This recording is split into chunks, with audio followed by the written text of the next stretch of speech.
Education in Bristol, with its ever-changing complexities, can easily get us all in a spin.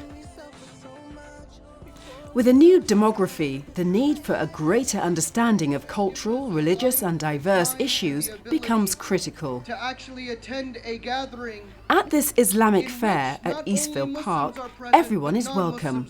And for those who are not Muslim, there's a lot to learn. Diversity in Bristol has snowballed. While the Somali community are the largest recent group to settle in Bristol, Gypsy travellers and Eastern Europeans have made Bristol home too. Our new learners, together with their families, have to learn the British education system and a whole new way of life in order to fit in. It's been a very rapidly changing demography. Compared to 20 years ago even, Bristol, now roughly 1/3 of learners are from black and minority ethnic backgrounds. It's become very diverse. We have our traditional, our more settled minority groups, our Black Caribbean groups. Some of our Black African groups have been here for a while now. And our Pakistani and Indian heritage learners come from well-established communities in the city. We've seen an influx of people more recently from Somalia. The Black African group are now the largest group of black and minority ethnic learners in the city. Okay, so we know that you're from Bristol. Where were you born? I was born in Ethiopia, Addis Ababa. My dad's from Somalia, and my mom's from Ethiopia. And where were you? Mogadishu, Somalia. People migrate for a range of different reasons, but often it's because they have aspirations to better themselves.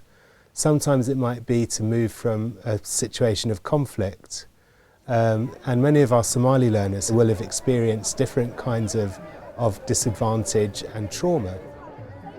How important do you think it is to work hard at school? It's really important. Yeah. Because it will help you in the future. Yeah. It's important to work hard because at the end it will pay off. And when you get the results back, then you'll be happy. For most migrants, whether they're refugees or whether they're economic migrants, often they aspire very highly. And the reason that they come to a city such as Bristol is because they want to find opportunities to improve themselves. So it's no shock to me, really, that the research shows that most of our black and minority ethnic communities, on average, have high aspirations for education. What do you want to do when you leave school? I haven't really thought about that, but I'd like to get into some kind of business. After 2 years' time, I want to go Bristol Uni, UW. Maybe be involved in the construction industry because I'm good at construction. I got a distinction which is like an A, so yeah.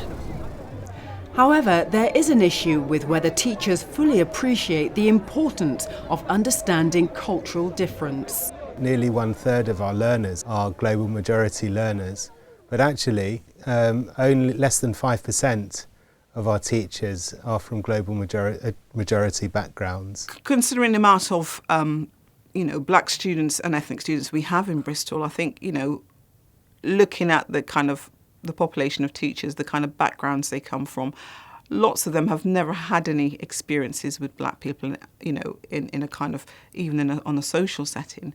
So they find it quite difficult, really, to adapt themselves to understanding the differences in the culture. An issue that bothers Ruth Pickerskill, Deputy Head at St Brendan's Sixth Form. I don't think there's nearly enough happens in teacher training at the moment. And I know at Leicester University they've done quite a lot of work looking at what they're calling cultural competency, and I think that's something that doesn't really get touched on in teacher training. And I know a lot of the teachers I've worked with say they really don't feel they have that, because a lot of teachers don't live in the inner city, they don't mix with people from different cultural backgrounds, and they don't really have an understanding. And there's very obvious things. There's very obvious things about misunderstanding the raising of voices when young people are animated and in a discussion and taking it as something aggressive when it's actually not. It's cultural difference. And up to 2010, there was only one Somali teacher in Bristol schools. I have enormous amounts of sympathy for teachers. It's an extremely challenging profession, but also potentially, I think it's the most important profession actually out of all. And if you look at the countries that do well internationally, globally in education, if you look at Finland and Singapore, for instance, that consistently, do well in all of the international league tables, the one thing that they have in common is actually making teaching as a profession a very high status profession, well rewarded, well paid, and well respected in society. So in Finland, for example, teachers are considered to be, their status is equal, if not higher, to that of lawyers and doctors, for example. It's considered to be the most important profession. And I think when we start to recognise the importance of teaching as a profession, then I think we'll begin to make a step in the right direction. With 37% of 5-year-olds from global majority backgrounds in our state primary schools, all our teachers have a challenge on their hands to give the educational start which matches need rather than the one-glove-fits-all approach. Thinking outside the box could be vital. Well, I think you have to compare the expense to society if you don't invest in those basic resources early on. In terms of the people not achieving their full potential, the knock-on effect to the labour market, perhaps if people are disaffected from schooling and alienated from society, if they get involved in criminal activities and so on. Not providing the support to meet the needs of learners from different kinds of disadvantaged backgrounds can actually lead to greater costs for society as well as for individuals in the long run, I feel. Successful schools change their way of doing things to accommodate diversity. Changing demography is a fact of life. How we deal with it can be a life-changing fact.